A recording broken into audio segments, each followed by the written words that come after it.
Africa's neighbor, Zimbabwe, could be on the verge of economic collapse. It is facing its worst economic crisis in a decade.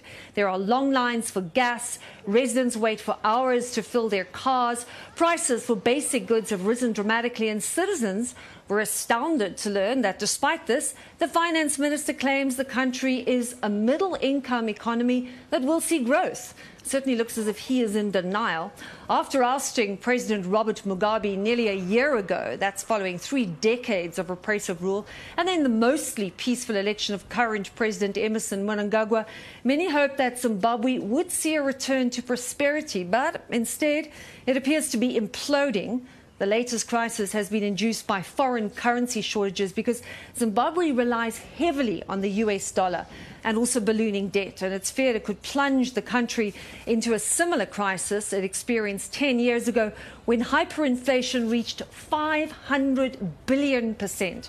And plastic bags stuffed with 100 trillion Zimbabwe banknotes were not enough to even buy the most basic groceries. Already now in Zimbabwe, we're seeing even bottled water is being limited.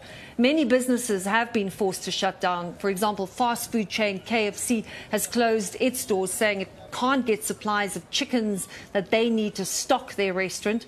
And there have also been widespread protests, particularly as the government has introduced a tax on transactions conducted with mobile money or bank cards. This obviously affects the poorest of the community who have no access to US currency.